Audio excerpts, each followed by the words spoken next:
पहले ये देखो कि हमें यहाँ पे एम्प्लॉय कंट्रोलर पे गए, पहले चीज समझते हैं एक बार, अपसर्ट के व्यू पे गए। अब हमने ऊपर एक मॉडल ऐड किया एम्प्लॉय, अब मुझे डिपार्टमेंट भी चाहिए, तो हम यहाँ पे ऐसे 2 मॉडल ऐड या 3 मॉडल ऐड नहीं कर सकते। एक व्यू में एक ही मॉडल ऐड हो सकता है, एक से ज्यादा मॉडल ऐड नहीं हो सकता। एक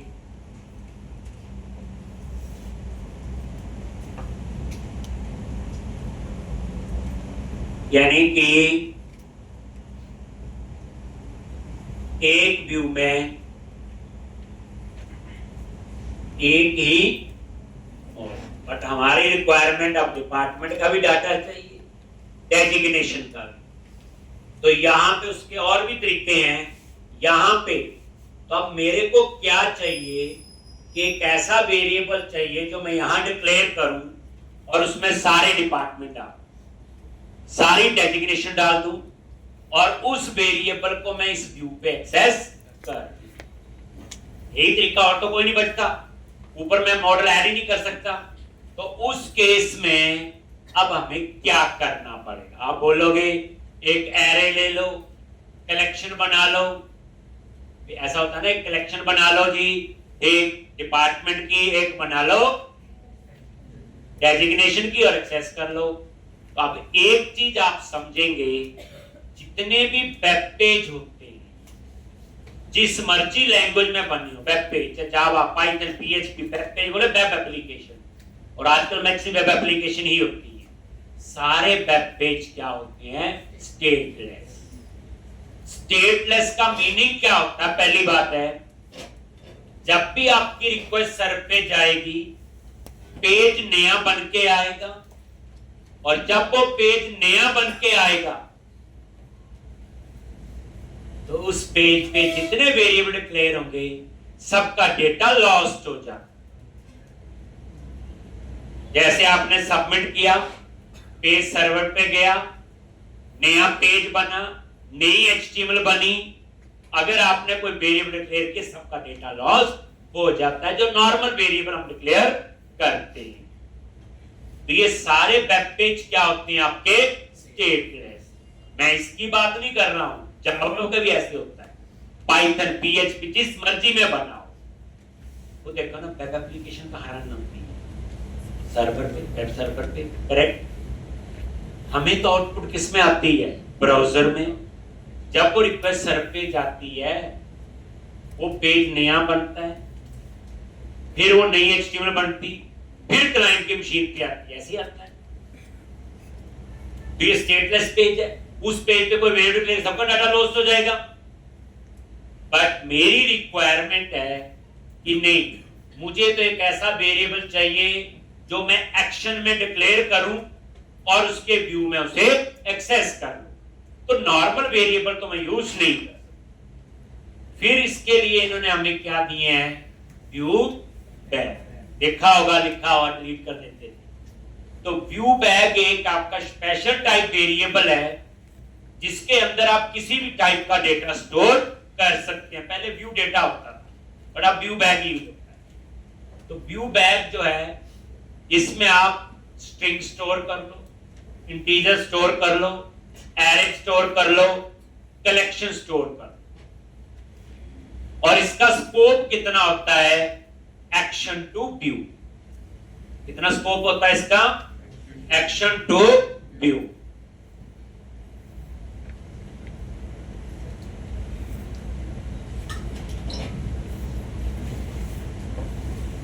ठीक, तो यही तो हमें चाहिए।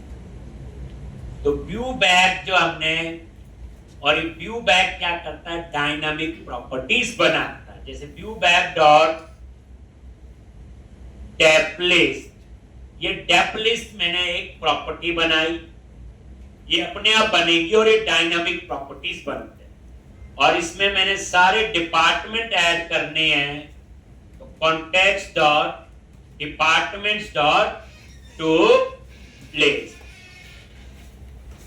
तो व्यू बैक में एक डायनामिक प्रॉपर्टी बनी, ये देखो व्यू बैक पे F12 प्रेस करो, ये देखो क्या करता है, ये डायनामिक प्रॉपर्टी बनाता है।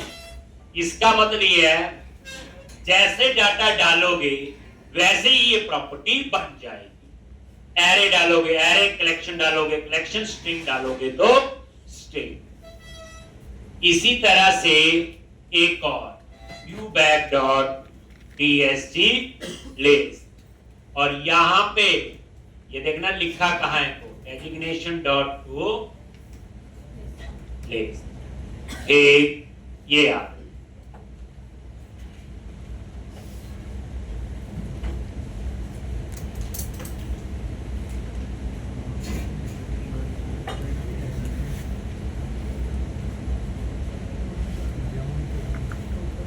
तो viewback डॉट डेप्लेस, viewback डॉट tsg लेस।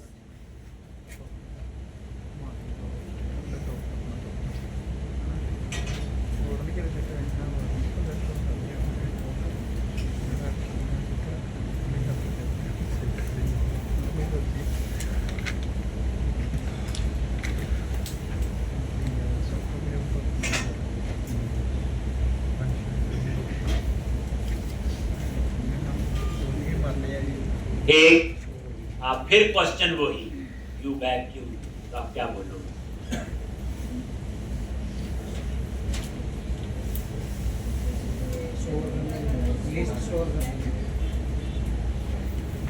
हमें व्यू बैक की रिक्वायरमेंट क्यों है, यही तो समझाया कि सारे वेब पेज जो हैं, पहली बात है एक में एक ही मॉडल ऐड हो सकता है, एक से ज्यादा मॉडल, बट मुझे तो एक से ज्यादा मॉडल चाहिए, मुझे डिपार्टमेंट का डाटा चाहिए और डेफिनेशन मॉडल का।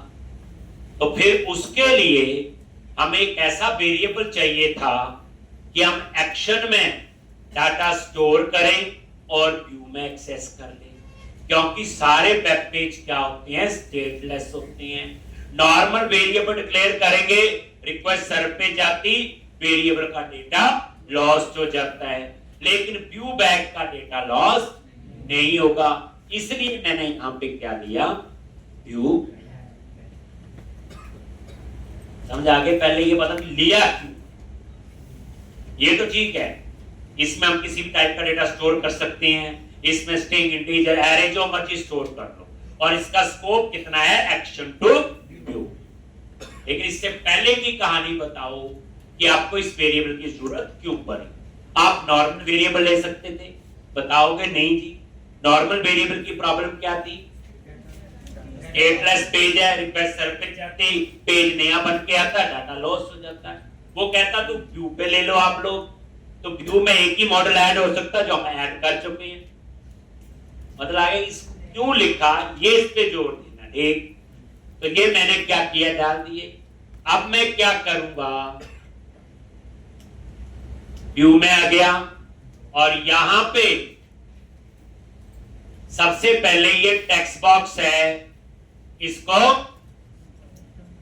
कमेंट बना दिया, बस यही चेंज करना है, डिपार्टमेंट बना।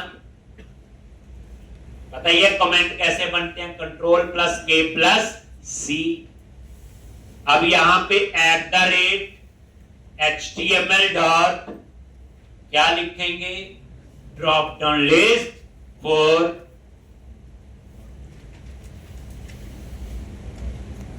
m dot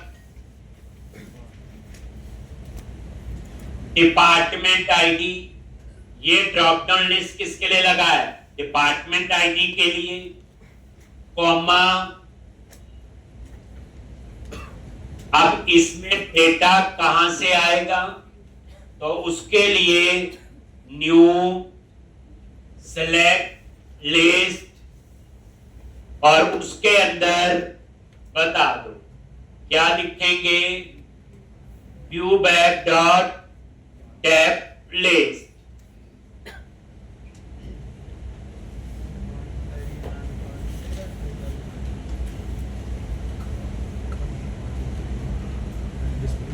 data view back से आएगा, ये select list drop down list के साथ यूज होगा।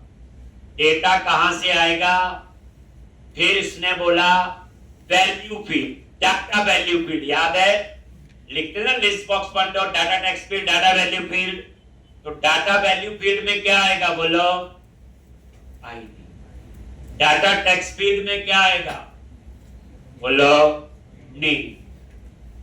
ये डाटा टेक्स्ट फील्ड दे दी और डाटा वैल्यू फील्ड। याद करो ड्रॉप लिस्ट बॉक्स में लगाए थे, तो ड्रॉप डाउन लिस्ट बॉक्स की रियल सिस्टर है।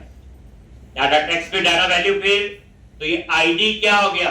डाटा वैल्यू फील्ड जो नजर नहीं आएगा, दैट इज डिपार्टमेंट आईडी। और नेम में क्या आएगा? डिपार्टमेंट नेम जो हमें नजर आएगा। कहां लिखा ना डाटा वैल्यू फील्ड और डाटा टेक्स्ट फील्ड। ये बड़े गुस्से से देख रहे, मैंने पढ़ाया हुआ, मुकुट तो सकते नहीं आप लोग। कॉमा, उसके बाद डिफॉल्ट वैल्यू क्या है? सेलेक्ट डिपार्टमेंट, जो सबसे ऊपर ऑप्शन आएगी।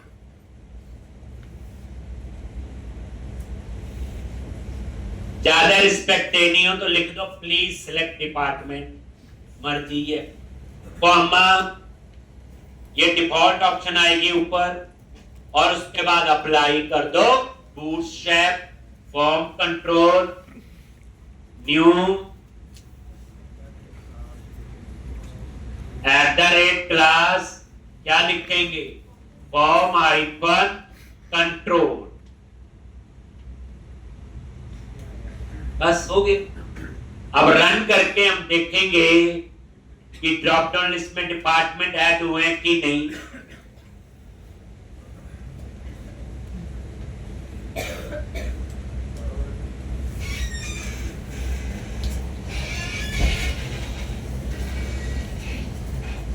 लिख लिया ये, दोबारा फिर लिखेंगे डेजिग्नेशन के लिए। अभी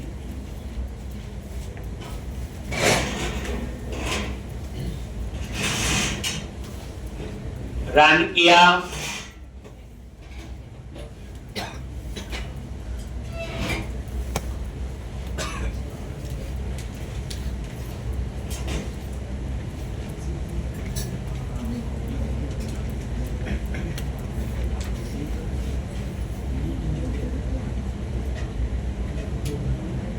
ये देखो सिलेक्ट डिपार्टमेंट आ गया लिखा हुआ, और ये क्या आ गए? सारे डिपार्टमेंट आ गए। ठीक इस तरह से दोबारा देखो, अब आओ डेजिग्नेशन।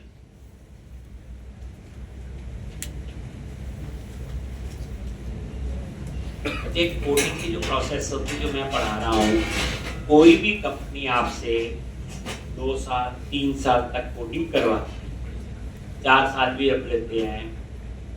उसके बाद कंपनी आपको टीम लीड ऐसा प्रोफाइल देते हैं, फिर वो कोडिंग थोड़ी करवाते हैं। उसमें क्या रूल होता है?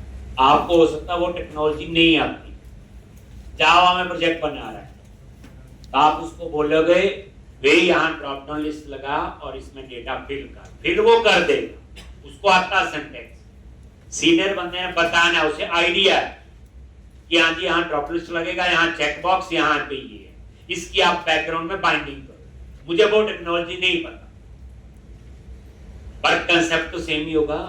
वहां व्यू पैक नहीं होगा, कुछ और होगा, ड्रॉप लिस्ट तो होगा ही होगा। तो इसलिए ये जितने भी चीजें हैं आप देख लो, जितने आपने देखे हैं आज तक, एप्लीकेशन टेक्स्ट बॉक्स लगे होते हैं सबसे ज्यादा, ड्रॉप डाउन लिस्ट लगे होते हैं जो ये लगा रहे, बीच में चेक बॉक्स भी होते हैं मल्टीपल चॉइस के लिए, रेडियो बटन होते हैं सिंगल चॉइस के लिए, और उसके बाद बटन होते हैं। ये 5 से 6 चीजें हैं घुमा फिरा के हर लैंग्वेज में आपकी यूज होती है, और कंसेप्ट एक में आ गया तो सब में सेम है। अब ये देखो डेजिग्नेशन, लेकिन इसकी कहानी देखो, पहले आपको डाटाबेस का नॉलेज होना चाहिए, फॉर्म की पता होनी चाहिए, तभी ये आप चीज किसी को बता पाओगे। ठीक, ये तो कोड है, कोड आप कोई भी कर सकते हैं। अब क्या करोगे, @html dot drop down list for किसके लिए, designation ID new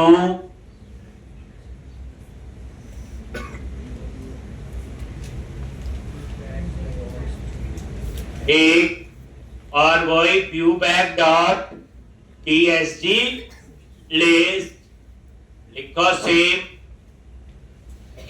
comma data value field और डाटा टेक्स्ट फील्ड।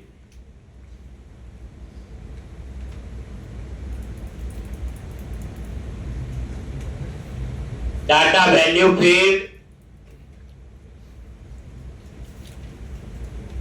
और डेटा टेक्स्ट फील्ड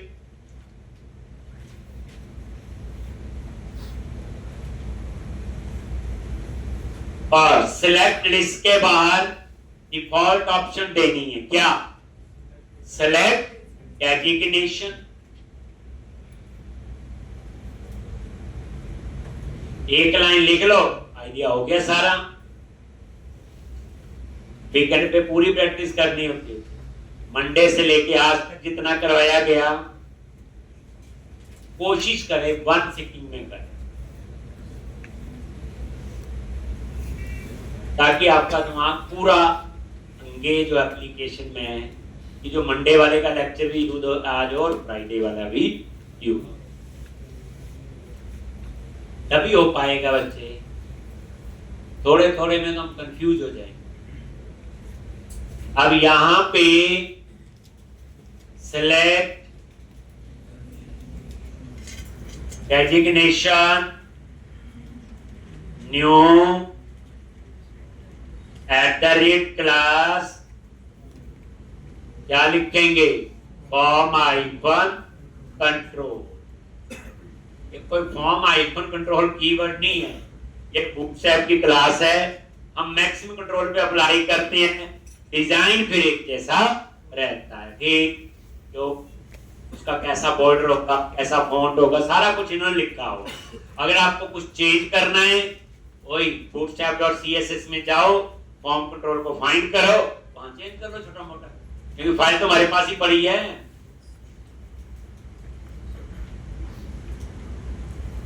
ये लो जी, ये रिफ्रेश, और ये देखो सेलेक्ट डेजिग्नेशन आ गया कि नहीं आ गया। लो जी, तो ये प्रॉब्लम तो हमने ठीक कर हो गया, डिजाइन वाइज बन गया सारा। अब हम लिखेंगे कौन सा कोड, सेव का। तो हम चाहते हैं साथ में वैलिडेशन के मैसेज भी आए। वैलिडेशन तो ऑलरेडी मॉडल में लगाया, रिक्वायर जहां लिखना था जो, तो क्या करेंगे, इसी पेज के नीचे हम ऐड करेंगे बंडल। बंडल कौन सा ऐड करेंगे, jQuery वैल वाला। उसमें क्या है, वैलिडेशन वाली जावास्क्रिप्ट फाइल के पाथ है, उसका बंडल बना हुआ, तभी वो मैसेज आपको आएंगे। याद है, चलो ये लिख लिया बच्चे। तो फिर आपका यहां तक की कहानी हो गई, ठीक है। अब आप सबसे लास्ट में आ जाओ, यहां पे क्या लिखते हैं, बोलो, @section। बताया था जावास्क्रिप्ट हमेशा सबसे नीचे, HTML CSS ऊपर, क्योंकि पहले डाउनलोड होना चाहिए फिर जावास्क्रिप्ट, ये रूल है। अगर आप ऊपर भी लिख लोगे जावास्क्रिप्ट तो कोई प्रॉब्लम नहीं है, बड़े गाइडलाइन होती जिसको हमें फॉलो कर, जैसे टेबल है, टेबल में टी है, टी बॉडी ना लगाओ, काम तब भी हो जाए। प्रॉब्लम कब आएगी, जब आपकी एप्लीकेशन, एक डिपार्टमेंट बोलते हैं digital marketing, SEO, search engine optimisation, तो उन्होंने आपकी एप्लीकेशन की ऑप्टिमाइज करना होता है, उसमें उन्होंने रैंकिंग बढ़ानी होती पेज की, ताकि गूगल पे सर्च करे, ऊपर आए। तो आपने कोई रूल ही नहीं फॉलो किया होगा, तो बेचारे कहां से ऊपर आए। तो इसलिए इन चीजों का बच्चे ध्यान रखना है। लो, अब ये सेक्शन है, बेसिकली क्या किया हुआ, ये व्यूज के अंदर शेयर और अंडरस्कोर लेआउट, क्योंकि मास्टर पेज तो मेन यही है, डिजाइन यही से लोड होता है। ये लास्ट में एक सेक्शन बना हुआ, उसका नाम है स्क्रिप्ट्स। ये क्या एक सेक्शन है जहां मैं जावास्क्रिप्ट लोड करूंगा, ठीक। तो यहां पे स्क्रिप्ट्स, तो इस सेक्शन का नाम क्या दे दिया, स्क्रिप्ट्स, ऐसे लिखना है। और इसके अंदर हमने बंडल एक्सेस करना है, कौन सा, जावा स्क्रिप्ट वाला। उसके लिए क्या लिखोगे, लो, स्क्रिप्ट्स डॉट रेंडर, और यहां पे बंडल कहां बनाया था, ऐप स्टार्ट में गए, बंडल डॉट कॉन्फिग, और ये बंडल का नेम है jQuery where, और इस बंडल के अंदर क्या है लिखा हुआ, डॉट इंक्लूड स्क्रिप्ट्स फोल्डर के अंदर जिन फाइल का नाम क्या होगा, jQuery डॉट वैलिडेट, लास्ट में कुछ भी। तो दिखाया था 5-6 फाइल्स हैं, उसका पूरा बंडल बना, इसमें वैलिडेशन की कहानी लिखी है। अब ये वैलिडेशन वाला बंडल हम लेआउट पे भी ऐड कर देते थे, बाकी ऐड है बूटस्ट्रैप वाला, लेकिन वैलिडेशन मुझे हर पेज पे नहीं चाहिए। जैसे मुझे इंडेक्स पे नहीं चाहिए, डिटेल पे नहीं चाहिए, तो क्या होगा, जितना चीजें ज्यादा लेआउट में होगी तो पेज भी हैवी बनेगा। तो इसलिए वैलिडेशन वाला बंडल मुझे अपसार्ट के व्यू पे चाहिए, तो मैंने यहां पे ये कर, इससे क्या होगा, अब क्लाइंट साइड पे मैसेज आने शुरू हो जाएंगे जब आप सबमिट करो।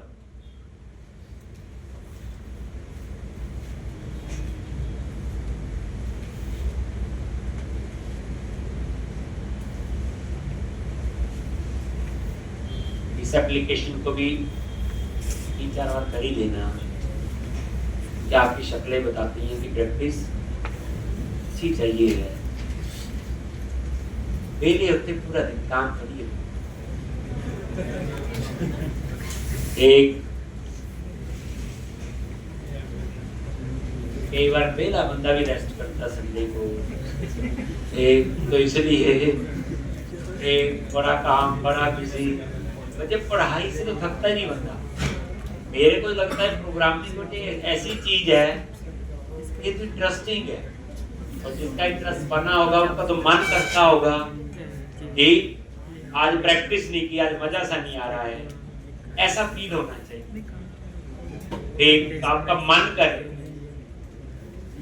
आपको अगर मैं बोलूं, कई बार क्या होता है, मैं तो पिछले साल से पढ़ा रहा हूँ बच्चे, मैं ये देखता हूँ जैसे कोई एग्जाम होता है, कोई टेस्ट होता है, जैसे जेई मेन का होता है, जेई करते हैं आप लोग, फिर दूसरे दिन जो टॉपर्स होते हैं 5-4 की फोटो आती है अखबार में, नीचे छोटा सा कमेंट भी लिखा होता है। कमेंट में उन्होंने ये नहीं लिखा होता कि मैं इंटेलिजेंट था इसलिए मैं ये काम कर दिया, उन्होंने क्या लिखा होता, मैं रोज 8 घंटे पढ़ता था, कोई बोले 6 घंटे पढ़ता था, 1 घंटा गेम खेलता था, फिर पढ़ता था। ये ऐसी चीज उन्होंने बताई, उन्होंने ये नहीं बोला कि हम इंटेलिजेंट थे इसलिए एग्जाम क्लियर कर। तो फिर तो टाइम का ही है बच्चे, आप पूछ लो किसी ने एमबीबीएस की है, वो भी यही बोलेगा मैं 18 घंटे पढ़ता था, 16 घंटे पढ़ता था, 12, ये नहीं बोलेंगे मैं इंटेलिजेंट। तो बच्चे सारा खेल तो क्या है, टाइम का ही है। आप देखो, आपको भी असली अपनी औकात अभी पता ही नहीं है आप क्या कर सकते हैं। आप बताओ, आप कॉलेज में पढ़ते हो, लास्ट पेपर से 10-15 दिन पढ़ते हो, और जितने आप बैठे हैं सबके किसी के 80%, किसी के 90% ऐसे मार्क्स आ जाते हैं। कोई बीसीए, एमसीए, बीटेक आपके इतने होंगे, एक कम से कम। आपको देखो 15 दिन पढ़ के आप 85-90% मार्क्स ले सकते हो, अगर आप 6 महीने पढ़ लो बच्चे। तो आप क्या कर सकते हो? इसलिए आपको अपनी औकात सच बोलूं पता ही नहीं। अगर मैं आपको एक सिंपल फंडा में प्रैक्टिकल बताऊं आपको, बच्चे करके देखना कभी भी। एक हफ्ता जैसे मैं बोलूंगा वैसे कोशिश करना, आपको अपना औकात पता चल जाएगी हम क्या है। मंडे से शुरू करना, एक चाहे इस मंडे से कर लो चाहे हफ्ते बाद, जब भी आपको टाइम लगे, बट पूरे हफ्ते का करना ही। जैसे डॉक्टर कहता है दवाई ये पूरे हफ्ते दी, फिर उसका असर पता चलेगा, ये वो चीज है। मंडे को सवेरा अपनाओगे 9 साढ़े 9 बजे, टेबल कुर्सी ली, लैपटॉप लिया और पेन, और टारगेट ये होना चाहिए कि 7 बजे तक बैठ अपना खाना खा लो, ब्रेकफास्ट कर लो, चाय पी लो, उसमें कोई रोक नहीं। पहले दिन मंडे आपने ही करना 9 से 7। बीच में रोने का मन करे तो रो भी लेना, इतनी देर बैठा नहीं जाएगा। ठीक, फोन देख लो बीच में चाहे, लेकिन कंडीशन ये है कि 9 से 7 बजे तक मैंने इस सीट पे बैठना है। फिर ट्यूसडे वाले दिन तो आप बोलोगे बैठना ही है, आप कोई टॉपिक उठा यार, बेले बैठने से तो अच्छा है फोन देखने से, चलो सर की कोई असाइनमेंट उठाते हैं, ठीक वो कर लो 9 से 7। ट्यूसडे फिर वेडनेसडे एक और असाइनमेंट उठा लो, थर्सडे आप ऊपसी उठा लो, आज ऊपसी पढ़ेंगे, फ्राइडे आप डाटाबेस के गूगल में सब मिलता है। बस कंडीशन है कि 9 से 7 बैठना है, और ये काम आपने सैटरडे तक करना है। संडे बिल्कुल नहीं करना। संडे चाहे सवेरा घूमने चले, 4 बजे उठो, घूमते रहो पूरा दिन, लेकिन सैटरडे तक आप ऐसा करो। फिर जो नेक्स्ट मंडे आएगा फिर मत पढ़ना। गारंटी देता हूं, मंडे को रात को जब सोओगे आप, आपको ढंग से नींद नहीं आएगी। आप बोलोगे आज कुछ मिस हो गया मेरे से, आज मजा सा नहीं आ रहा। आप में से कोई जिम जाते हैं, कोई एक्सरसाइज करते हैं रोज, एक दिन ना करें तो वही हालत आपकी होगी। फिर आपको लगेगा यार इतना कुछ पढ़ लिया, और आपने कोशिश की, एक हफ्ते में उतना पढ़ लिया, कैलकुलेट कर लो 60 घंटे हो गए, जितने हम पूरे सेमेस्टर में नहीं पढ़ते कभी। तो कहने का समझ आ गया, आपके पास सब कुछ है, स्किल भी है, सब कुछ है, बस हम इसी चक्कर में लगे हैं। उसको ज्यादा आता मेरे को कम आता है। भगवान किसी का माइंड निकाल के किसी को नहीं देता, बस जो थोड़ी बहुत कमी है हम उसको यूटिलाइज नहीं कर पाते। देखो जो यूटिलाइज करते हैं वो भी फ्री बैठते हैं, घूमते हैं, उनके पास भी टाइम होता है, सबके पास होता है, बस टाइम मैनेज करना आना चाहिए। ये ना हो अभी फोन है क्या क्लास में घुमानी चलूँ, चलेगी या कहीं, एक तो कहने का दल है। फिर वो मन जो होता आपका, फिर बाद में कुछ परेशानियां होती। एक करके देखना बच्चे, मेरे बारे में पढ़ लेना गूगल पे थोड़ा बहुत, एक तो कहने का तो समझ आ गया होगा। मेरे जैसा बंदा यहाँ पे पहुँच सकता है, आप तो मेरे से इंटेलिजेंट हो, एक आप तो कहीं आगे जा सकते हो। कोशिश ही करो, करके देखो। एक कई बच्चे मैंने देखे हैं, कईयों ने डिग्री की है, कॉलेज में इतने पैसे खर्च दिए हैं, जॉब नहीं लगी। अगर मेरे पढ़ाने से उसकी जॉब लग जाती है तो इसका मतलब क्या था? उस बच्चे में तो कमी नहीं थी, वो बच्चा तो पढ़ना चाहता था, उसे थोड़ी सी मैं क्या कर रहा हूँ, पढ़ा थोड़ी रहा हूँ। वो तो सिंपल चीजें हैं, वो तो पहले दिन से कर रहे हैं, मैं सिर्फ आपको रास्ता दिखा रहा हूँ, ये पढ़ लो, ऐसे कर लो, वैसे कर लो, ठीक यही हो रहा है और तो कुछ नहीं हो रहा है। एट द एंड ऑफ देखोगे जब जॉब लगेगी आपको उसका रिजल्ट पता चल जाएगा। लेकिन बच्चे मेरे से भी जॉब उसी की लगती है जो रेगुलर प्रैक्टिस करता 6 से 8 घंटे। वो बच्चा मैंने नहीं देखा कि उसकी जॉब ना, एक पर इतनी प्रैक्टिस रोज चाहिए बच्चे। अभी तो मैंने पढ़ाई शुरू नहीं की, अभी तो मैं आपसे बातें कर रहा हूँ, पढ़ाई तो मैंने शुरू करनी, नहीं तो इससे पहले वाले बैच को पूछ लेना। लो तो ये आ गया, ये देखो सेव पे क्लिक किया, मैसेज आ गई। किस वजह से आए? जो बंडल लगाया हुआ और जो मॉडल में हमने वैलिडेशन लगाया। अब हम लिखेंगे नेक्स्ट कोड कौन सा, सेव या अपडेट का। आ जाओ यहां पे, और ये देखो अपसर्ट हो गया जी। अब यहां पे आपने क्या लिखना है बोलो, HTTP पोस्ट, और यहां पे एंटी फ्रोजरी टोकन।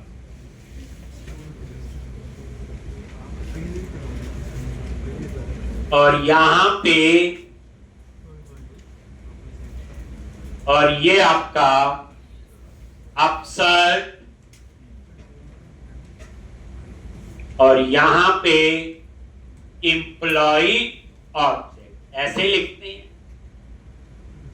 सबसे पहले क्या लिखेंगे बोलो, चेक करेंगे एम्प्लॉय में कुछ है कि नहीं, null, then return HTTP not found. अगर नल नहीं है फिर क्या करेंगे, चेक करेंगे वैलिड डेटा है कि नहीं, पढ़ाया था। अगर क्लाइंट साइड पे जावास्क्रिप्ट डिसेबल होगी तो सर्वर पे आ जाएगा। हमने सर्वर पे भी वैलिडेशन चेक कर ली, कैसे, model state dot is valid. अगर ये फॉल्स है देन वो उसी व्यू पे रहेगा। ऐसे ही है, दिखाया हुआ टेस्ट करवाया, पहली बार ब्रेक पॉइंट लगा के टेस्ट करवाता, अब नहीं करूंगा।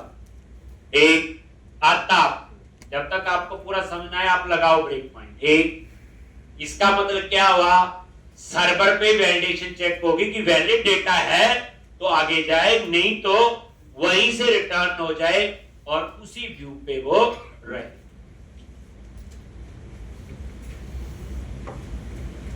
उसके बाद आओ,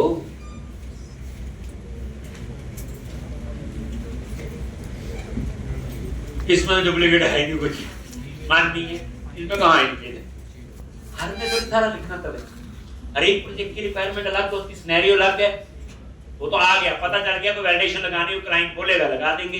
पर इसमें मेरे ख्याल से कुछ ऐसा, अब नेम एड्रेस ये थोड़ी करेंगे। ठीक, अब उसके बाद सेव, लेकिन हम यहां चेक करेंगे एम्प्लॉय डॉट ID। अगर ये 0 है तो इसका मतलब ये क्रिएट का कोड है, सेव का कोड है। तो क्या लिखेंगे, context dot employees dot add, और ये ऑब्जेक्ट ऐड कर दिया। अगर ID 0 नहीं है तो एल्स में जाएगा। यहां पे मल्टीपल लाइन लिखनी है, कर्ली ब्रैकेट लगा ली। यहां जाके मैं क्या करूंगा, पहले फाइंड करूंगा जिसको आपने अपडेट करना है। तो वेयर, आने वाले टाइम पे ये काम भी एक लाइन पे होगा, नए वर्जन मैंने किया हुआ, जैसे ऐड है उसमें अपडेट हो, बट अभी नहीं है तो अभी तो बना ही लेते हैं, एम्प्लॉय इन DB।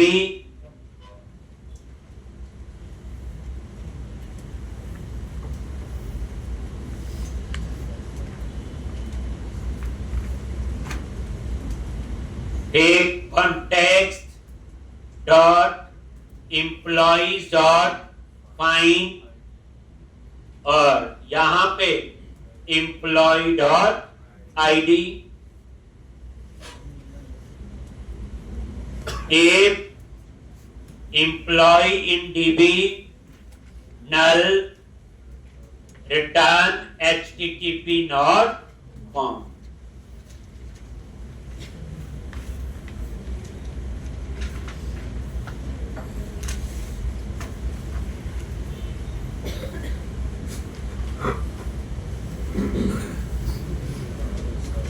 एक एम्प्लॉय इन डीबी अगर नल है then return HTTP not found.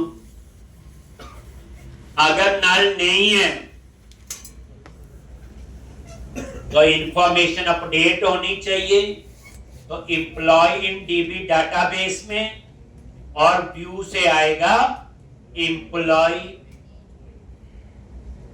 एक अब नेम अपडेट हो सकता है, एड्रेस, सैलरी, डिपार्टमेंट आईडी और डेजिग्नेशन आईडी, याद रखना एक ही टेबल पे अपडेट होगा। नेम, उसके बाद एड्रेस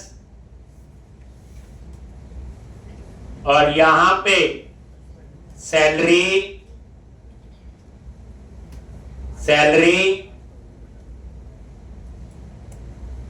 डिपार्टमेंट आईडी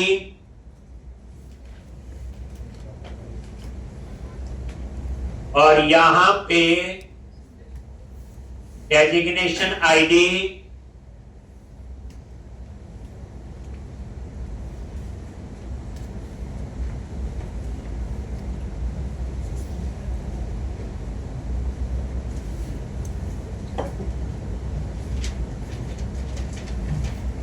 ठीक। तो यहां पे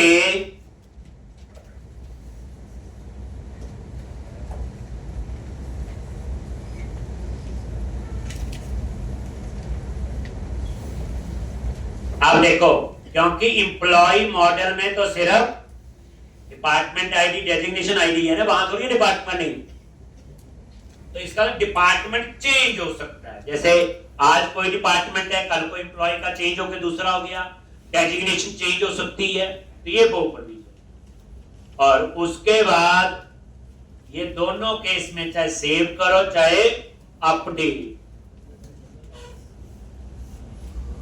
सेव चेंजेस से ही डाटाबेस में अपडेट होगा। और उसके बाद return redirect to action, name of क्या लिखेंगे, इंडेक्स।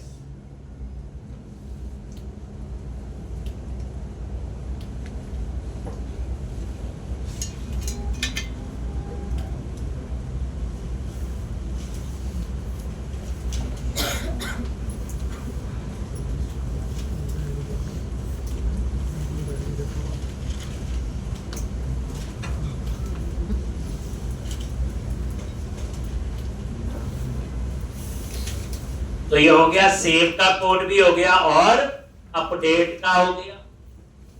ब्रेक पॉइंट लगाओ और इसको टेस्ट कर लो। लो जी,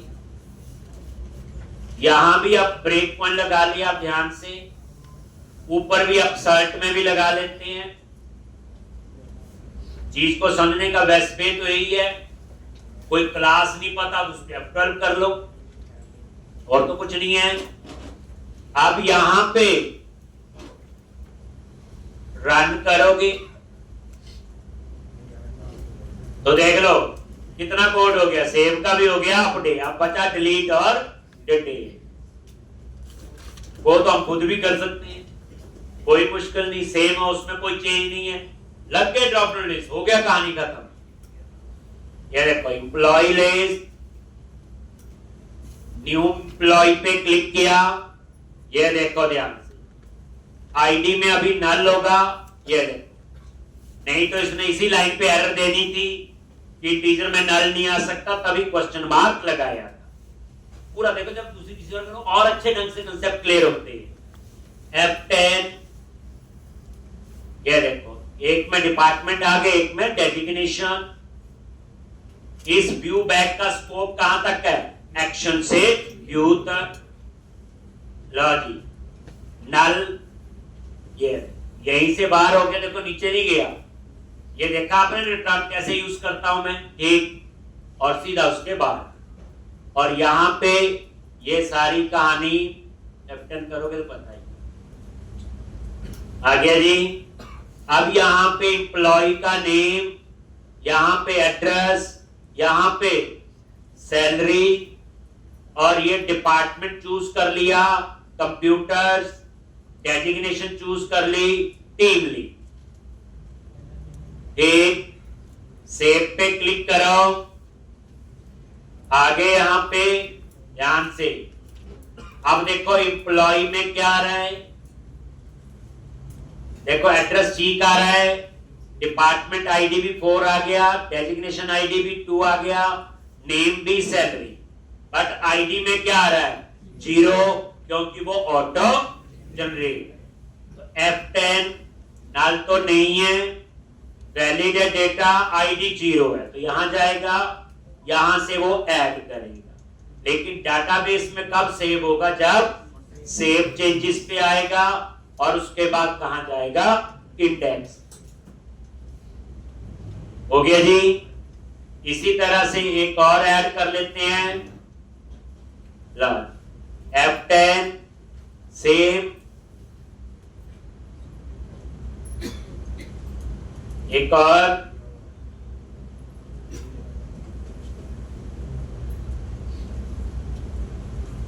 अकाउंट्स लॉन्च, तो सेव टेस्ट हो जाएगा, आईडी 0, ऐड और सेव हो गया। अब हम एडिट करते हैं, तो जैसे हमने एडिट करना है ये वाला, तो एडिट पे क्लिक किया, आगे यहाँ पे कंटिन्यू ब्रेक पॉइंट लगा हुआ। अब देखो एडिट पे क्लिक किया, ये आईडी आ गया 1, यानी जो कोड लिखा ना उसको आपका माइंड पहले चलना चाहिए, कंपाइलर बाद में, कोड तो हमने लिखा है। ठीक, बाद ये डिपार्टमेंट आ गए, डेजिग्नेशन आ गई, और ये देखो इस बार ये नल नहीं है, फाइंड किया, उस एम्प्लॉय का डेटा आ गया इसके अंदर, देख लो। ठीक, और उसके बाद F10 और ये कंटिन्यू कर दो, लॉन्च। ठीक आ रहा है, डिपार्टमेंट भी कंप्यूटर, डेजिग्नेशन टीम ली।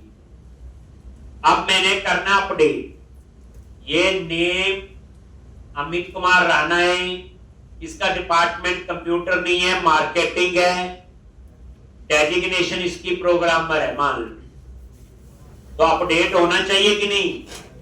तो अब अपडेट पे क्लिक करो, आ गया यहां, और यहां पे इंफॉर्मेशन जो व्यू से आ रही, एड्रेस ठीक आ गया, डिपार्टमेंट डेजिग्नेशन आ रहा है, आईडी और नेम और ये सैलरी, ये आईडी भी आ गया। एक तो F10 और ये देखो वैलिड है, कहा जाएगा एल्स में गया, फाइंड किया, नल तो नहीं है,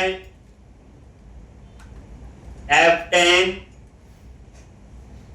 और ये सेव चेंजेस और ये अपडेट हो। मैंने यहां हिडन फोर नहीं दी, इसलिए ना याद करो, एक पिछले में भी नहीं लेता तो चल जाता। एक क्वेश्चन है, ये आईडी कहां से उठाए, जो एडिट किया हुआ और यूआरएल में यहां आ जाता है ना बच्चे, जब एडिट पे क्लिक करते हो, अपडेट तो उसी को करते हैं ना। एक जब आप एडिट करते हो, ये देखो कंटिन्यू कर देते हैं, अपने जल्दी ब्रेक पॉइंट, ये देखो ऊपर आ गया ना, तो आईडी यहां से ले लेगा और बाकी इंफॉर्मेशन। लेकिन हिडन फॉर जो है वो बेस्ट चॉइस है, क्योंकि आईडी को हाथ से चेंज कर दे, हिडन फॉर में कोई नहीं चेंज कर सकता ना। एक चल, तो अब आपका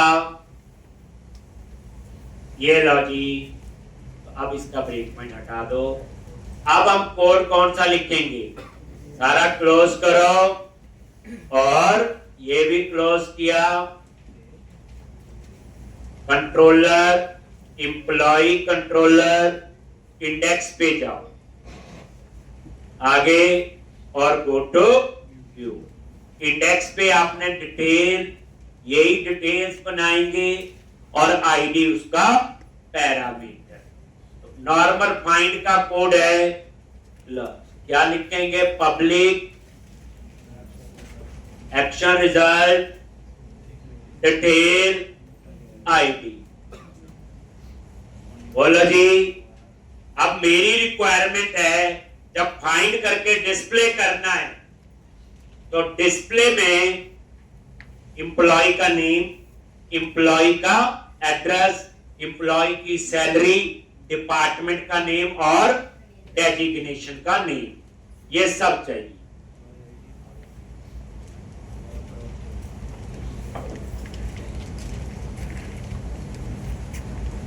मल्टीपल टेबल से डाटा आएगा, मल्टीपल टेबल से आएगा। कैसे हम लिखेंगे? वेर एम्प्लॉय फ्रॉम टीबी, क्या लिखेंगे? कॉन्टेक्स्ट डॉट एम्प्लॉइज डॉट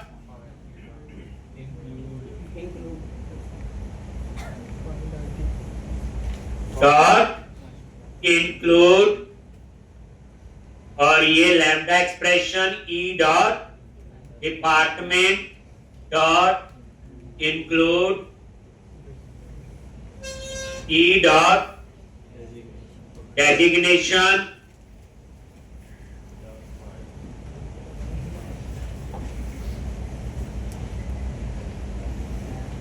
आगे डॉट फाइंड। फाइंड आया नहीं आया? आप समझ रहे हैं? नहीं आई। तो याद रखना, मैंने बार बार एक चीज बोली, फाइंड प्राइमरी की पे चलता है, नॉन प्राइमरी पे नहीं चलता। अब पता चल गया कि फाइंड मल्टीपल टेबल पे भी नहीं चलेगा, तो यहां पे आपको लिखना पड़ेगा फर्स्ट और डिफॉल्ट। डिफरेंस अपने आप बन गए, और यहां पे एम्प्लॉय ई डॉट आईडी, और जो आईडी हम ऊपर पास करें।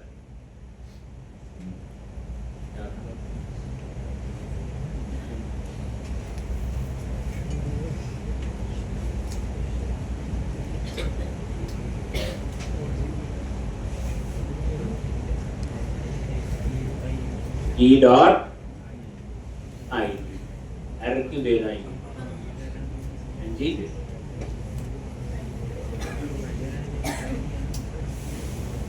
ये एरर दे रहा ना जी?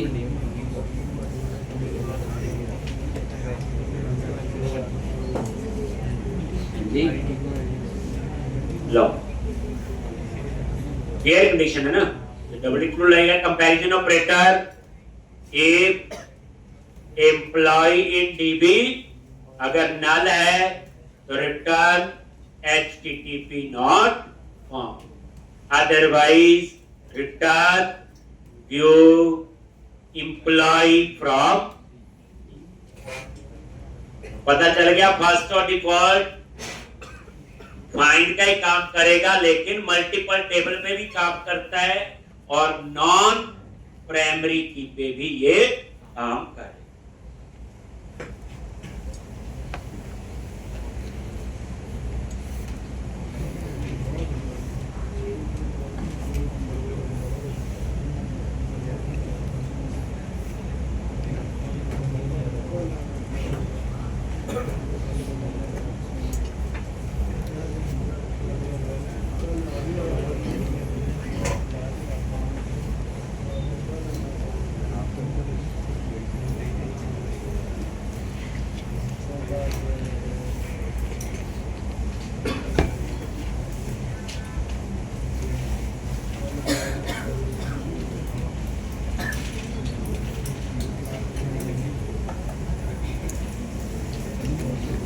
ठीक, अब यहां पे राइट क्लिक किया, ऐड व्यू, MVC5 व्यू, और ये व्यू आपका ऐड। ठीक, अब हम इसका क्या बनाएंगे? बोलो, ये समझ आ गया? तो छोटी छोटी चीज तो याद रखनी पड़ेगी। यहाँ पे फाइंड नहीं यूज होगा, फर्स्ट और डिफॉल्ट। अगर फाइंड जैसा काम करवाना और मल्टीपल टेबल पे फाइंड कर रहे हो तो वहां फाइंड नहीं चलता, वहां फर्स्ट और डिफॉल्ट। मेरे जी अब हम लोग डिटेल का व्यू बनाएंगे, कहानी पता टेबल में आउटपुट देंगे, आराम से कर सकते हो। ठीक ऐसे ही डिलीट का भी हम लोग बनाएंगे और डिलीट का कोड भी कोई मुश्किल नहीं होगा। इसके अंदर ये ट्राई करना अपने आगे, डिलीट और डिलीट का, डिटेल्स और डिलीट का। ठीक अब मैंने आपको आगे करवाना इसके अंदर मल्टीपल लेआउट कैसे अप्लाई होते हैं। जैसे एक प्रोजेक्ट पे कई मॉड्यूल है आपके पास, तो मल्टीपल लेआउट होंगे, तो एक नई चीज और इसमें हम लोग ऐड करेंगे। ठीक उससे आपको पता चलेगा मल्टीपल थीम का भी। अभी तो एक ही थीम है, यदि अप्लाई कर दिया तो मल्टीपल थीम और मल्टीपल लेआउट। तो नेक्स्ट लेक्चर में डिटेल का कंप्लीट होगा और डिलीट का वो तो वैसे कर ही लोगे आप लोग। ठीक और फिर हम मल्टीपल लेआउट, उसके बाद फिर हम लोग नई एप्लीकेशन फिर बनाएंगे, बट उसमें 4 टेबल यूज होंगे, कंट्री, स्टेट, सिटी और रजिस्टर। उसमें रह गए चेकबॉक्स और रेडियो बटन, वो भी हम वहां पे लगाएंगे। और वो लास्ट एप्लीकेशन होगी एमबीसी की। फिर हम शुरू करेंगे ASP.NET कोर। ASP.NET कोर पे हम 5 से 6 लेक्चर लेता हूं और फिर हमारा प्रोजेक्ट शुरू हो जाता है। नेक्स्ट वीक में काफी अच्छा होने वाला है, प्रैक्टिस करके